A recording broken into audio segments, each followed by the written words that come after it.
हाँ बोलो। सर 376 है मेजर प्रोसिक्यूट्रिक्स। शी स्टेट्स के 3 से 4 साल पहले इनका परिचय इस कारण हुआ क्योंकि एक मोहल्ले में रहते थे।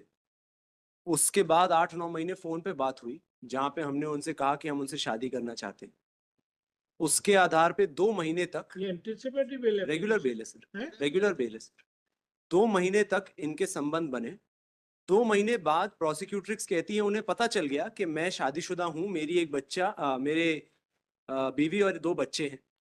उसके बाद 2 साल तक प्रोसिक्यूट्रिक्स ने ना मुझसे कोई बात की, मुझसे रिश्ते तोड़ दिए और भोपाल जाकर के अलग रह के पढ़ने लग गई।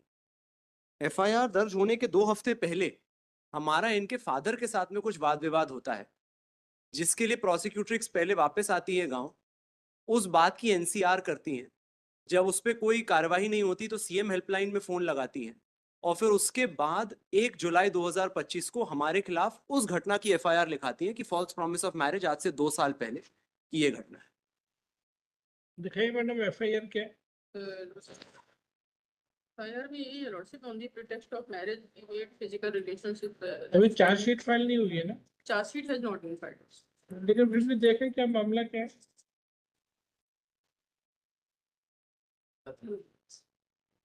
I believe 164 में I've been told कि probably all of this has come, so if the court may just have it. अगर लड़कियां किसी को भी मिलती हैं है ना, फिर दोस्ती हो गई, फिर हमारी बात आगे बढ़ गई, शारीरिक संबंध हो गए, हम पूछ ही नहीं रहे कि तुम शादीशुदा हो। एटलीस्ट रिपोर्ट में ये तो लिखना चाहिए ना कि मुझे ये फलाना मिला, मेरी उससे दोस्ती हो गई, मैंने उसके परिवार बारे में पूछा तो उसने बताया कि मेरी अभी शादी नहीं हुई है, मेरे घर परिवार में कुछ नहीं। मतलब पूछते नहीं है लोग एक दूसरे से। अगर मेरे हिसाब से तो जब दो लोग यंग लोग मिलते हैं तो बड़ा सामान्य घर में कौन कौन है ये भी लिखना चाहिए, ये मेरा मतलब है। तब उस बात की पुख्ता होती है कि मैंने परिवार में पूछा तो उसने बताया मेरे घर में ये है, मेरी भी शादी नहीं हुई, मैं जॉब कर। मोस्ट क्वेश्चन है लड़की से, लड़का भी पूछता है भाई आप क्या कर रही हो, क्या पढ़ रही हो। तो ये बात मिसिंग है, मतलब जो भी रिपोर्ट लिखाता है प्रॉपर नहीं है। एक्चुअली आपका संबंध बनाना is not important.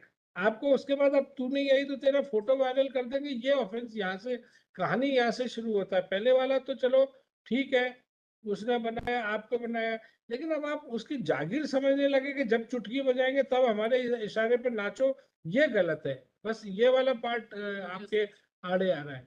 Sir photo के संबंध में हम देखो उसके बाद, उस सारे के बाद लड़की अब आपसे नहीं मिलना चाहती, अब आपको तो चैन नहीं, अब आपको तो आओ बात करो वरना तुम्हारे वीडियो वायरल कर देंगे। ये गलत है ना। सर द ट्रूथ इज ऐसा कुछ नहीं है। अरे I mean, I know. यही तो ट्रायल में तय होना है। अब ऐसा कुछ नहीं है। difficulty- पहले वाला पार्ट तो हम समझ में आ गया जी कि चलो लड़कियां भी आधी पागल ही होती सर, हैं, उसके बाद 2 साल लड़के भी पागल होते हैं। हाँ, सर मैं कह देता हूँ लड़के भी काफी पागल होते हैं। हाँ नहीं, लेकिन जी जी लड़कों में एक वो होती है थोड़ी टशन होता है कि सर, अच्छा पर एक कल चीज तक इसमें तो हमसे देखें, बात कर रही थी, अब नहीं ये- आई, अब बताते तुम्हें मजा चखाते। 2 महीने तक इनके जब संबंध बने उसके बाद तक 2 साल तक इनका एडमिटेड केस है कि वो उन्होंने सारे कनेक्शंस हमसे तोड़ दिए। उस 2 साल में हमने कभी कुछ कोशिश नहीं की। जब हमारा फादर से वाद विवाद हुआ उसके बाद फिर आकर फादर से? लड़की के हाँ तो वो या तो शादी करने का बोल रहा होगा या नहीं पैसे सर, देता होगा। फा- और फादर से तो हमारा जो विवाद हुआ वो कह रहे हैं कि शायद शराब पी करके कोई झगड़ा हमारा उनके साथ, वो भी कोई झगड़ा नहीं हुआ। उनके घर के सामने हम शायद ऐसे थे, इस बात से शी फेल्ट लिटिल बैड और वो आकर के पहले उन्होंने एनसीआर करी हमारे खिलाफ। एक बार उनका 160 एनसीआर का लगाइए, एक बार 164 देख लें सर उनका। ना पेज नंबर बताइए। 164 कहाँ है? पेज 164 में तो बोली है ना आपके खिलाफ। नहीं उसका 164 में मैं जो घटनाक्रम है वो आपको बता रहा हूँ। लेकिन 164 में भी ये है एट द एंड कि अब हम बात नहीं करना चाहते तो वो हमको धमकी दे रहा है कि वीडियो वायरल उसके कर। सर एक बार वीडियो वायरल करने की धमकी, वो तो ठीक बात है, एक लाइन है वो। उसके बाद वो कहती है मुझे पता चला उसकी शादीशुदा है, मैंने रिश्ते तोड़ दिए। 2 साल तक उसने मुझसे, मैंने उससे कोई बात नहीं की। उसका और हमारे फादर, एनसीआर बताइए कहाँ है? सर वो तो 164 में ही आया है ऐसा, जो आप एक बार 164 देख लें। आपने लगाया है क्या? नहीं सर, ये जो मुझको इंस्ट्रक्शंस पे है, जो हम कहते हैं कि प्रोसिक्यूटर ने बताया है। 161 है लॉर्डशिप, 164 नहीं है इसमें। नहीं 164 ही है ना, मजिस्ट्रेट ने बयान लिया, लगा हुआ है इसमें। जी बस वो एक बार आप देख लें, my only request is that, वो जो दूसरा वाला पैरा ये है ना शुभंग डहेरिया, GMFC टीकमगढ़, जी, वही तो, उसी को तो पढ़ के मैं बोल रहा था। एक बार देखिए ना सर, 2 साल तक, एक बार इनका कहना है सिर्फ 2 महीने तक फिजिकल रिलेशंस एस्टैब्लिश हुए।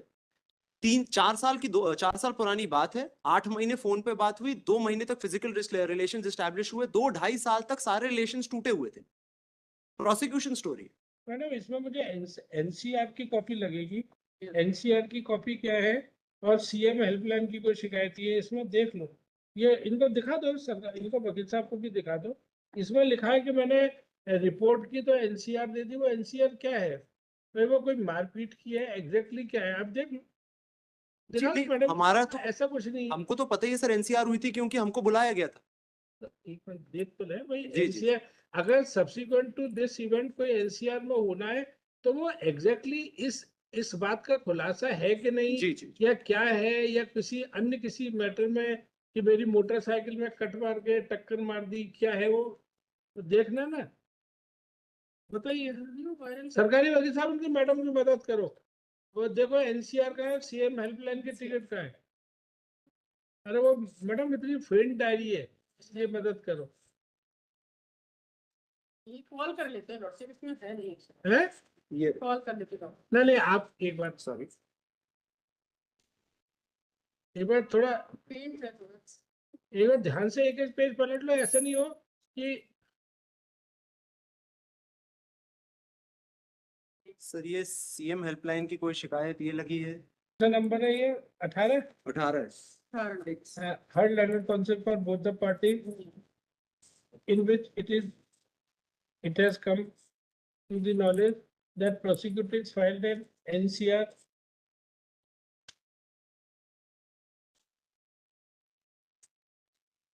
अच्छे दोस्तों का ये तकाजा है, दोस्ती है ठीक है, नहीं है तो नमस्ते, अलग अलग अपने रास्ते चलो, ठीक है, धमकी वमकी वाली बात नहीं समझ में आती है। जी।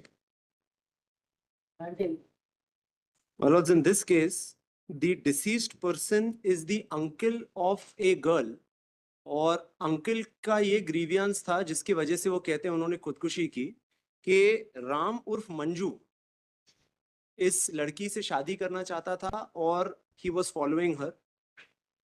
कमलेश जो है वो इसकी सहायता करते थे राम उर्फ मंजू की, और इस बात से आहत थे वो कि हमारे घर की भांजी भतीजी को देवर getting after in this way, so the uncle goes and commit suicide. आवेदक में उसी घटना के बारे में पॉक्सो केस भी दर्ज है। जी सर, पॉक्सो का केस नहीं, 376 का दर्ज है राम उर्फ मंजू के ऊपर, और वो एक अलग 376 में उसकी बेल हो गई थी क्योंकि वो कंसेंट का केस था, तो the trial court granted him bail. और इस बात से आहत होकर के प्रोसिक्यूट्रिक्स के चाचा